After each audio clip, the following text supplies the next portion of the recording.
جب تک جیوں میں آقا کوئی غم نہ پاس آئے، کوئی غم نہ پاس آئے۔ السلام علیکم پیارے اسلامی بھائیوں، اہل بیت کے تعلق سے یہ دوسرا بیان ہے، اس بیان کو بھی پورا سنیں۔ شودان کرب و بلا کے حوالے سے نعرہ تکبیر، نعرہ تکبیر، شہزادہ شہر کشمیر حضرت علامہ مولانا محمد اعجاز کشمیری صاحب قبلہ، نعرہ تکبیر۔ ماشاءاللہ بڑی مسرت کی بات ہے کہ حضور شیر کشمیر کے شہزادے حضرت علامہ مولانا محمد اعجاز کشمیری صاحب کی اس مسند پر جلوہ گری ہے۔ حضرت کے چہرے زیبا کی ہم اور آپ سب زیارت کر رہے ہیں۔ آج کے جلسے کی صدارت حضرت کے ہی ذمے ہے۔ اللہ تعالی ہم سب کو علماء اہل سنت کا قرب عطا فرمائے، ان کے فیوز و برکات سے مستفید فرمائے۔ انجمن آفتاب رسول کمیٹی کی جانب سے یہ 12 روز کی مجلس ہے۔ 11 محرم الحرام تک یہ مجالس چلیں گی، جس کی آج یہ دوسری نشست ہے۔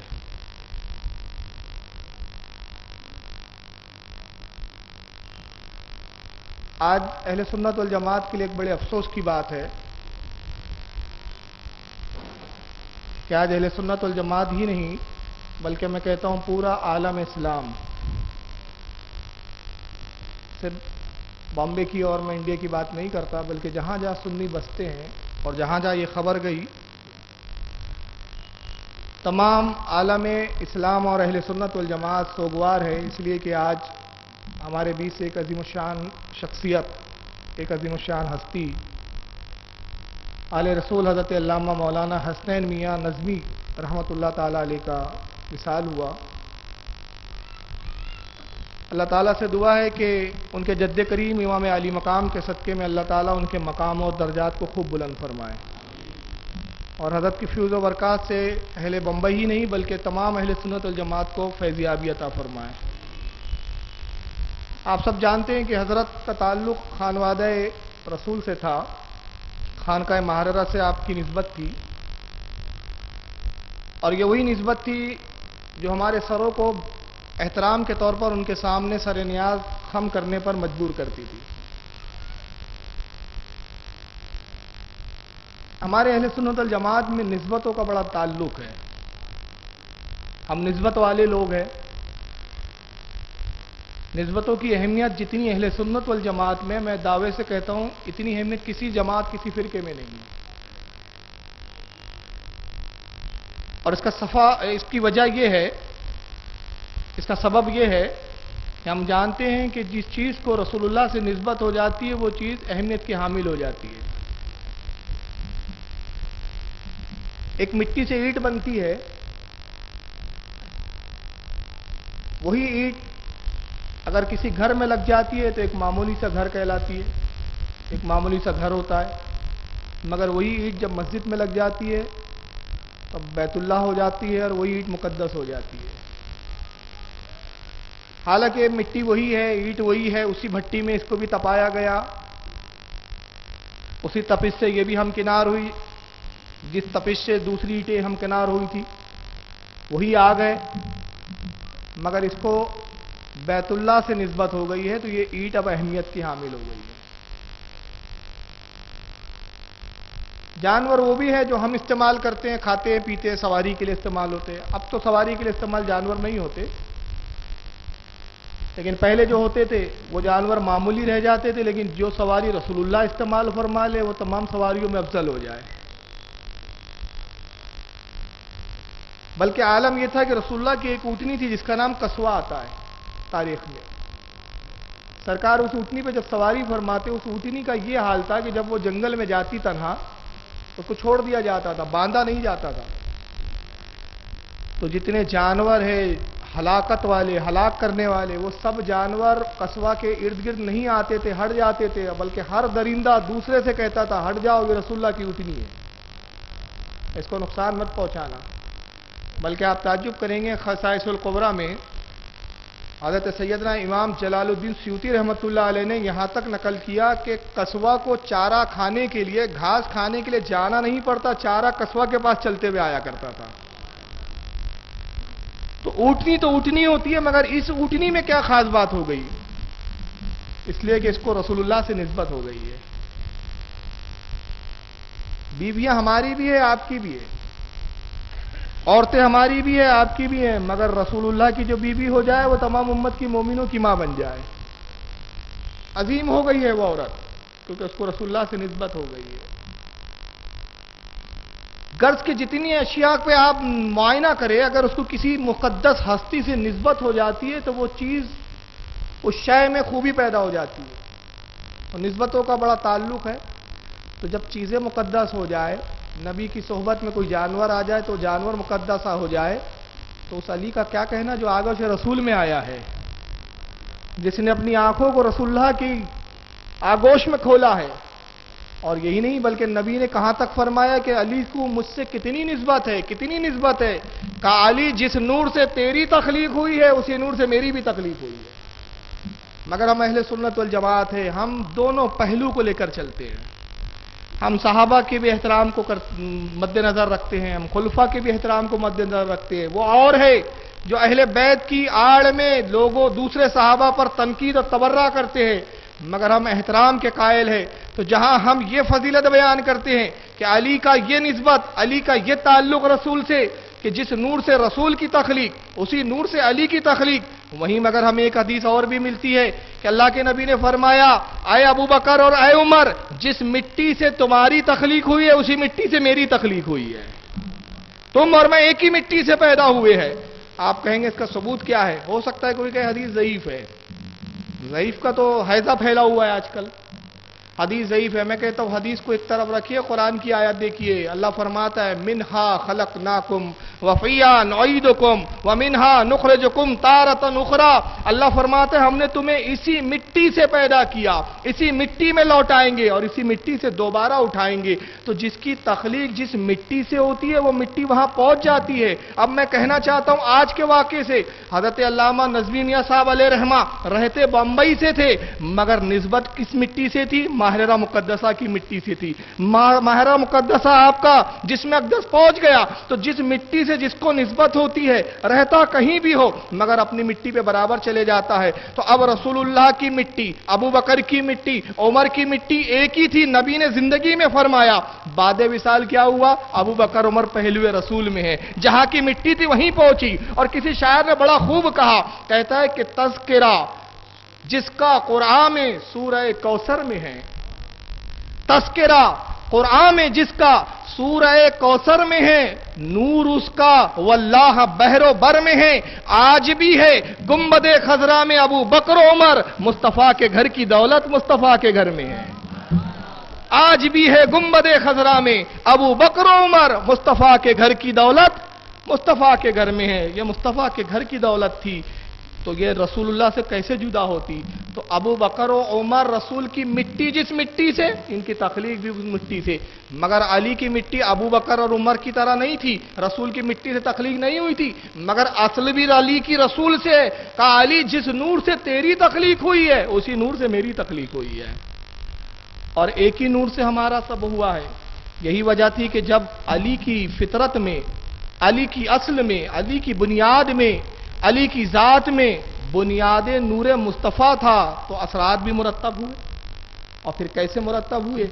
علم علی کو رسول کی بارگاہ سے ملا، عظمت رسول کی بارگاہ سے ملی، رفعت علی کو رسول کی بارگاہ سے ملی، اور پھر وہ مقام ملا کہ اللہ کے رسول نے فرمایا کہ دیکھو میری اور علی کی مثال کیسی ہے، علی میرا دنیا میں بھی بھائی، آخرت میں بھی بھائی، انت اخی فی الدنیا والآخرہ، علی دنیا میں بھی بھائی ہے، آخرت میں بھی میرا بھائی ہے۔ اور علی کی شان بتاتے ہوئے نبی نے یہاں تک فرما دیا، اے لوگو علی کو اگر سمجھنا ہے تو سنو علی کا مقام کیا ہے، انا مدینۃ العلم و علی بابھا، میں علم کا شہر ہوں اور علی اس کا دروازہ ہے۔ آئیے میں سند بھی بتا دوں کیونکہ سند بتانا میری ذمہ داری ہوتی ہے۔ کچھ لوگوں نے اس کے بارے میں بھی کہا یہ حدیث ضعیف ہے، بنا سوچے سمجھے کہہ دیتے حدیث ضعیف ہے۔ ایک کتاب لکھی گئی جس کا نام ہے یہ حدیث صحیح نہیں، کتاب کا نام ہے غیر مقلد کے ایک مولوی صاحب نے لکھی ہے، مولانا عبدالرحمان صاحب نام کے کوئی مصنف ہے، انہوں نے کہا اس کتاب میں یہ حدیث صحیح نہیں ہے، مگر میں آ کے آپ کو بتاؤں یہ حدیث صحیح ہے۔ پوری حدیث میں متن سے پڑھ رہا ہوں۔ عن ابن عباس رضی اللہ تعالیٰ عنہما، حضرت عبداللہ ابن عباس جو رسول اللہ کے چچا زاد بھائی ہے، حضرت عباس کے صاحبزادے، وہ روایت کرتے قال قال رسول اللہ صلی اللہ علیہ وسلم، وہ کہتے ہیں کہ اللہ کے نبی صلی اللہ علیہ وسلم نے ارشاد فرمایا، انا مدینۃ العلم و علی بابھا، لوگوں میں علم کا شہر ہوں، علی اس کا دروازہ ہے۔ یہ حدیث آپ نے بہت سنی ہوں گی، لیکن میں بھی اس پہ چند جو نئے نکات آپ کے گوشے گزار کروں گا تو انشاءاللہ اس باب کی اہمیت آپ کو معلوم ہوگی کہ باب علم کی اہمیت کیا ہے۔ رسول نے فرمایا میں علم کا شہر ہوں، علی اس کا دروازہ، فمن اراد المدینۃ فلیات الباب، اب جو چاہتا ہے علم حاصل کرے، اس شہر میں داخل ہو، علم کے شہر میں آئے، علم سے استفادہ کرے، اس کو چاہیے کہ یہ علی کے باب سے آئے، علی کے دروازے سے آئے۔ تو اب جو علی کے دروازے سے آئے تو کوئی اس میں غوث بنا، کوئی قطب بنا، کوئی ابدال بنا، کوئی نجبہ بنا، کوئی اختیہ بنا، کوئی اوتاد بنا، مقام ملتا گیا، اور جس نے ان بابوں کو چھوڑ کر علم حاصل کرنے کی کوشش کی وہ گمراہ ہو گیا۔ تو علم اگر صحیح حاصل کرنا ہے، علم نبوت کا ورثہ پانا ہے تو باب علی سے داخل ہونا ضروری ہے۔ اب لوگوں نے کہا حدیث ضعیف ہے، میں بتا دوں آپ کو، امام حاکم المستدرک میں اس حدیث کو روایت کرتے ہیں اور فرماتے ہیں ھذا حدیث صحیح الاسناد، اس حدیث کی اسناد، اس کی سند صحیح ہے، یہ حدیث بالکل صحیح ہے۔ جلد نمبر 3 صفحہ نمبر 137 اور حدیث نمبر 4637 پر انہوں نے لکھا، اور اسی حدیث کو امام طبرانی نے معجم الکبیر میں نقل کیا، فرمایا یہ حدیث حسن ہے۔ جلد نمبر 11 صفحہ نمبر 65 حدیث نمبر 11061 پہ اس کو تحریر کیا، اور خطیب بغدادی نے تاریخ بغداد جلد نمبر 4 صفحہ 348 پر نقل کیا، اور امام دیلمی نے مسند الفردوس کے اندر جلد نمبر 1 صفحہ 44 حدیث 106 پر، اور امام حیثمی نے مجمع الزوائد کے اندر جلد نمبر 9 صفحہ 114 پر اس حدیث کو نقل کیا۔ اب جب یہ علی کے بارے میں نبی نے کہا کہ میں علم کا شہر، علی اس کا دروازہ، یہ بات علی تک پہنچی، حضرت مولا کائنات فرماتے ہیں لوگوں جبریل رسول کے پاس ایک بار آتے ہیں، میرے پاس 2 بار آتے ہیں۔ اعتراض ہوا علی یہ کیسا دعویٰ ہے؟ رسول کے بعد جبریل ایک بار، تمہارے پاس 2 بار، فرمایا ہاں اس کی دلیل ہے۔ کہا دلیل کیا ہے؟ کہا کہ یہ دلیل تو میں رسول کی بارگاہ میں ہی سناؤں گا۔ لوگ گئے رسول اللہ سے شکایت کی، یا رسول اللہ علی کیا کہتے ہیں؟ کہتے ہیں کہ آپ کے پاس جبریل ایک بار آتا ہے، میرے پاس 2 بار آتا ہے۔ کہا بلاؤ علی کو۔ علی یہ کیا کہا؟ کہا یا رسول اللہ آپ ہی نے تو فرمایا انا مدینۃ العلم وعلی بابھا، میں علم کا شہر، علی دروازہ، تو جبریل آتے ہیں تو دروازے سے آتے ہیں تو ایک بار، جاتے ہیں تو دوسری بار، تو آپ کے پاس ایک بار آتے ہیں، میرے پاس 2 بار آتے ہیں۔ دروازے میں داخل ہوئے ایک بار، نکلے 2 بار۔ رسول اللہ نے کہا صدقتا یا علی، علی تو نے سچ کہا۔ اب میں کہنا چاہتا ہوں کہ جبریل واقعی فرشتوں کا سردار ہے، مگر بارگاہ رسالت میں وہ بھی علی کے وسیلے کا محتاج ہے، اس کو بھی علی کے پاس سے ہوتے ہوئے آنا ہے، باب العلم سے آنا ہے۔ اور اب اس حدیث کی خاصیت دیکھیں آپ، عرب کے اندر مثالیں دینے کے بہت سارے طریقے ہو سکتے ہیں، ہماری زبان میں بھی طریقے ہیں۔ کہا یہ بھی تو جا سکتا تھا میں علم کا پہاڑ ہوں، علی اس کی ایک چوٹی ہے، میں علم کا سمندر ہوں، علی اس کی ایک نہر ہے، میں علم کا دریا ہوں، علی اس کا ایک چشمہ ہے، میں علم کا جنگل ہوں، علی اس جنگل کا ایک حصہ ہے، میں علم کا صحرا ہوں، علی اس صحرے کا ایک تودا ہے۔ ہزاروں مثالیں ہو سکتی تھی، مگر قربان جائیے رسول اللہ کی ذات اقدس پر، نبی کے علم پر آپ قربان جائے، سب مثالوں کو چھوڑا۔ مثال کیا دی؟ میں علم کا شہر ہوں، قصبہ نہیں کہا، گاؤں نہیں کہا، ملک نہیں کہا، شہر کہا۔ آپ کہیں گے شہر سے بڑا تو ملک ہوتا ہے، شہر سے بڑا ملک ہوتا ہے، یہ بھی تو کہا جا سکتا تھا میں علم کا ملک ہوں، مگر نبی نے ملک بھی نہیں فرمایا، نبی نے صحرا بھی نہیں فرمایا، نبی نے اپنے آپ کو علم کا سمندر بھی نہیں کہا میں علم کا شہر ہوں، علی دروازہ ہے، علی اس کا دروازہ ہے، میں شہر ہوں۔ شہر کیوں فرمایا؟ شہر اس لیے فرمایا کہ شہر میں ہر ضرورت کی چیز ہوا کرتی ہے، ہر چیز شہر میں ملا کرتی ہے۔ جتنے اطراف کے قصبے کے لوگ ہوتے ہیں جب وہ اپنی اشیاء کی تلاش میں ہوتے ہیں اور جو اشیاء ان کے یہاں نہیں ملتی شہر کی طرف رخ کرتے ہیں، بڑے شہر کی طرف۔ تو گویا علی کو نبی نے بتایا کہ علی کا مقام سمجھ رہا ہے، سمجھو، اس سے پہلے مجھے سمجھو، میں علم کا شہر اور علی دروازہ، شہر کا دروازہ علی۔ تو اب اس شہر میں ہر چیز ملیں گی۔ طریقت لینا ہے تو اس دروازے سے آؤ، شریعت لینا ہے تو دروازے سے آؤ، معرفت لینا ہے تو دروازے سے آؤ، حقیقت لینا ہے تو دروازے سے آؤ۔ جو علم ظاہر باطن، علم دنیا، علم دین، علم جو لینا ہے اس دروازے سے آؤ، اور اس دروازے سے آؤں گے تو اس شہر میں ہر علم ملے گا۔ دروازہ چھوڑ کر آؤں گے تو کچھ بھی نہیں ملے گا، شہر میں داخل بھی نہیں ہو پاؤں گے۔ تو اب ہر چیز لینا ہے تو علی کے دروازے سے آؤ، علی کے قریب سے آؤ۔ اور یہی نہیں بلکہ اب اس حدیث کو تو ضعیف کہہ دیا گیا تھا، چلیے ایک صحیح حدیث، حسن حدیث سنا دیتا ہوں۔ اسی مضمون کو اور اسی مفہوم کو کس طرح سے ڈھالا گیا ہے، اب اس پہ تو کوئی انکار نہیں کر سکتا، کیونکہ امام ترمذی نے فرمایا یہ حدیث حسن ہے، ابن تیمیہ نے بھی کہا حدیث حسن ہے، ابن قیم جوزی نے بھی کہا حدیث حسن ہے، شوکانی نے بھی کہا حدیث حسن ہے، ان کے بڑے بڑے ملاؤں نے کہا حدیث حسن ہے۔ لکھنے والے امام ترمذی رحمۃ اللہ تعالی علیہ جامع ترمذی میں نقل کر رہے ہیں، سیاہ ستہ کے اندر شامل ہے جامع ترمذی۔ امام ترمذی فرماتے ہیں عن علی رضی اللہ تعالی عنہ، راوی خود حضرت علی ہے، حضرت علی روایت کرتے ہیں، خود علی اپنے متعلق بیان کر رہے ہیں۔ قال قال رسول اللہ صلی اللہ علیہ وسلم، اللہ کے رسول نے ارشاد فرمایا انا دار الحکمتی و علی بابها، میں حکمت کا شہر ہوں، علی اس کا دروازہ ہے۔ میں حکمت کا شہر ہوں، علی اس کا دروازہ ہے۔ امام ترمذی نے جلد نمبر 5 صفحہ 637 حدیث نمبر 3723 پر اس کو نقل کیا، اور امام احمد ابن حنبل نے رضی اللہ تعالیٰ عنہ مسند احمد میں جلد نمبر 6 صفحہ 634 حدیث نمبر 1081 پہ نقل کیا۔ امام ابو نعیم نے حلیۃ الاولیاء جلد نمبر 1 صفحہ 46 معاف کیجیے گا صفحہ 64 حدیث نمبر 13 پہ نقل کیا۔ علی نے کہا میں، رسول اللہ نے کہا میں حکمت کا شہر ہوں، علی اس کا دروازہ ہے۔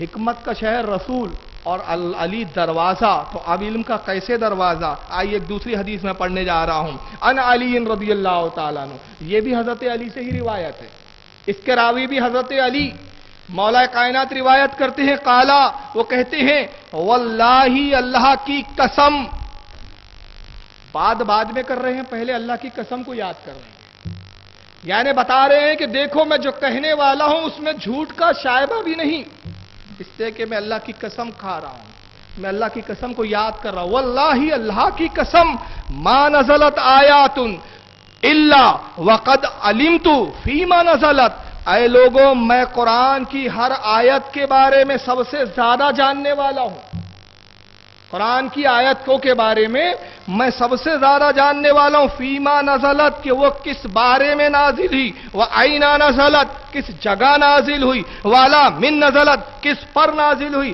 ان ربی وہابلی قلبا عقولا للسانی طلقا، اے لوگو اللہ کی قسم بے شک میرے رب نے مجھے سب سے زیادہ علم کا جاننے والا اور سب سے زیادہ سمجھ والا پیدا کیا ہے، سب سے زیادہ سمجھ مجھے، سب سے زیادہ علم کا جاننے والا میں، سب سے زیادہ اللہ نے مجھے فصیح زبان عطا کی، میری زبان پہ فصاحت رکھ دی، بلاغت میری زبان پر ہے، فصاحت میری زبان پر ہے، علم مجھے عطا کیا، سمجھ مجھے عطا کیا، کس کے صدقے میں؟ نبی کے صدقے میں، کیونکہ نبی حکمت کا شہر، میں اس کا دروازہ ہوں، نبی حکمت کا گھر، میں اس کا دروازہ ہوں، نبی علم کا شہر، میں اس کا دروازہ ہوں۔ تو اے لوگوں میں سب سے زیادہ جانتا ہوں قرآن کی آیتوں کے بارے میں، کب نازل ہوئی، کہاں نازل ہوئی، کس کے بارے میں نازل ہوئی، کس جگہ نازل ہوئی، ہر چیز کے بارے میں جانتا ہوں، اور کتنا جانتا ہوں؟ فرمایا قسم پروردگار عالم کی، اگر میں سورہ فاتحہ کی تفسیر لکھنے بیٹھ جاؤں، میں سورہ فاتحہ کی تفسیر کروں، اور ایک روایت میں آیا کہ میں بسم اللہ کی تفسیر کروں تو 70 اونٹ کتابوں سے بھر دوں۔ اب 70 اونٹ کتابوں سے بھر دوں کیا مراد ہے؟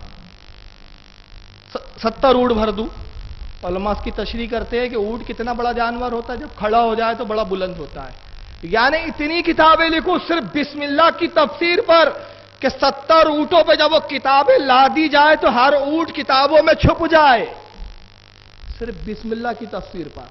ہو سکتا ہے کچھ لوگ کہے بھائی بڑا مبالغہ کیا علی نے، اتنا مبالغہ کتنا لکھا جا سکتا ہے؟ میں کہتا ہوں علی تو علی، علی کے صدقے میں جن کو علم آیا ان کی کتابیں آج بھی موجود ہیں۔ آئیے میں ایک جھلک دکھا رہا ہوں۔ امام فخر الدین رازی کا نام سنا ہے آپ نے؟ سنا ہے کہ نہیں؟ حضرت امام فخر الدین رازی رضی اللہ تعالیٰ نے وقت کے بہت بڑے مفسر گزرے ہیں، مفسر قرآن، تفسیر کبیر ان کی بڑی مشہور کتاب، قرآن کی تفسیر۔ سورہ بقرہ کی جب تفسیر شروع کی، امام فخر الدین رازی نے فرمایا یہ سورہ بقرہ ہے اور اس میں جتنی آیتیں ہیں ہر آیتوں سے کئی مسائل نکالے جا سکتے ہیں، سورہ بقرہ سے کم از کم 1000 مسئلے نکالے جا سکتے ہیں، کم از کم 1000 مسئلے۔ جب یہ تفسیر منظر عام پر آئی، علماء نے اس پر تنقید کی، کہا کہ فخر الدین 1000 آیتیں نہیں ہیں تو 1000 مسئلے کہاں سے نکلیں گے؟ آپ نے بہت مبالغہ کیا۔ امام فخر الدین رازی نے ایک علیحدہ کتاب لکھی، سورہ بقرہ سے کون کون سی آیت سے کتنے مسئلے نکلتے، اور جب لکھی دعویٰ 1000 کا کیا تھا 2000 مسئلے نکالے، فرمایا صرف تمہیں جواب دینے کے لیے لکھا، میں بیٹھوں تو 2000 مسئلے اور نکال لوں۔ امام فخر الدین رازی کا علم تھا۔ تو امام فخر الدین رازی جو اتنے بعد کے، اتنے متاخر ہے، اتنے بعد کے علماء میں، ان کے علم کا یہ عالم کہ سورہ بقرہ کی تفسیر کریں تو کتنا لکھیں، 2000 مسئلے نکالیں۔ تو علی تو پھر علی ہے۔ اور یہی نہیں بلکہ حضرت خواجہ نظام الدین اولیاء رضی اللہ تعالیٰ عنہ، ان کی ایک ملفوظات ہے جس کے لکھنے والے حضرت خواجہ بدر اسحاق، آپ کے مرید خاص خلیفہ، اس کا نام ہے فوائد الفوائد۔ حضرت نظام الدین اولیاء اس میں خود فرماتے ہیں کہ ہمارے ایک استاد محترم تھے، قرآن کے حافظ تھے، قرآن لوگ پڑھتے تھے ان سے۔ ان کا حال یہ تھا کہ جو بھی ان سے ایک بار قرآن پڑھنے جاتا تو وہ صرف ایک پارہ پڑھاتے، باقی 29 پارے خود بخود اس کو حفظ ہو جاتے تھے۔ کہتے فقیر نے بھی ان سے ایک پارہ پڑھا اور الحمدللہ پورے قرآن کا میں حافظ ہوں۔ اور پھر کیسے حافظ تھے خواجہ نظام الدین اولیاء؟ ہر ولی عالم بھی ہوتا ہے، یہ بات یاد رکھے، ولی جاہل کبھی نہیں ہوتا۔ کیسے حافظ تھے؟ ایک مرتبہ آپ دودھ پی رہے ہیں، ایک حافظ صاحب آتے ہیں، کہتے حضور میں حافظ قرآن ہوں، ایک زمانہ تھا کہ میرے حفظ کا یہ عالم تھا کہ کوئی میرے پڑھنے پر انگلی بھی نہیں رکھ سکتا تھا، مگر گناہوں میں مبتلا ہو گیا، بدعمالیوں کے سبب حفظ جاتا رہا۔ حال یہ ہے کہ سورہ فاتحہ بھی اب پڑھنے پر قادر نہیں، گناہوں سے تائب ہونے کی غرض سے حاضر ہوا ہوں، حضور میرے لیے اللہ کی بارگاہ میں توبہ کے لیے ہاتھ بلند کر دیجئے کہ اللہ میرے گناہوں کو معاف کرے، اور جو اس نے اپنے کلام کو میرے سینے سے چھین لیا ہے اس کا ازالہ ہو جائے۔ حضرت نظام الدین اولیاء دودھ پینے میں مصروف ہے، وہ اپنی رودات بیان کر رہا ہے، یہاں تک کہ آپ نے پورا پیالہ دودھ پی لیا، کچھ تھوڑے قطرے رہ گئے، فرمایا یہ جو بچے ہوئے قطرے پی لے۔ جیسے ہی اس نے پینا تھا کہ جتنا حفظ تھا پھر دوبارہ اس کو یاد ہو گیا۔ ایسے حافظ قرآن پڑھاتے نہیں تھے، یہ نگاہوں سے پلاتے تھے، پڑھاتے نہیں تھے، نگاہوں سے پلاتے تھے۔ یہ نظام الدین اولیاء فرماتے ہمارے اسی استاد جن سے میں نے ایک پارہ پڑھا اور ایک پارہ پڑھنے کے بعد 29 پاروں کا خود بخود حافظ ہو گیا، ہم نے گزارش کی حضور اللہ نے آپ کو وہ علم دیا، وہ کرامت دی، کیوں نہیں آپ قرآن کی تفسیر لکھتے؟ قرآن کی تفسیر لکھی آپ؟ بہت اصرار کیا تو انہوں نے لکھنا شروع کیا۔ بسم اللہ الرحمن الرحیم کی تفسیر شروع ہوئی۔ تفسیر نظام الدین اولیاء فرماتے ہیں کہ کچھ مہینوں کے بعد ہم پہنچے تو کاغذوں کا ایک انبار تھا۔ کیا تھا؟ انبار۔ اور حضرت بیٹھے ہوئے تکیے سے آرام کر رہے تھے۔ ہم نے کہا حضور یہ کاغذوں کا انبار کیسے؟ کہا نظام الدین تم نے نہیں کہا تھا کہ قرآن کی تفسیر لکھو؟ یہ صرف بسم اللہ کی تفسیر ہے جو ابھی مکمل نہیں ہوئی، آدھی ہوئی ہے۔ اور نظام الدین میں یہ سوچ رہا ہوں کہ تم نے مجھے بہت بڑے کام سے کی ذمہ داری دے دی، قسم خدا کی میں بسم اللہ کی بے کی تفسیر کر رہا ہوں، میں بھی بسم اللہ کی بے کی تفسیر کا حق ادا نہیں کر سکا، تو بسم اللہ باقی ہے اور پورا قرآن باقی ہے۔ اب میں نے ارادہ کیا کہ میں تفسیر نہیں کروں گا۔ تو یہ تو ان کے غلاموں کا حال ہے کہ یہ بسم اللہ کی تفسیر کی بے کی تفسیر کرنے بیٹھے تو کتابوں کا مار لگا دیں۔ تو علی اگر یہ کہے کہ میں 70 اونٹ بھر دوں تو میں کہتا ہوں علی کی عاجزی ہے۔ عاجزی کیوں کہہ رہا ہوں؟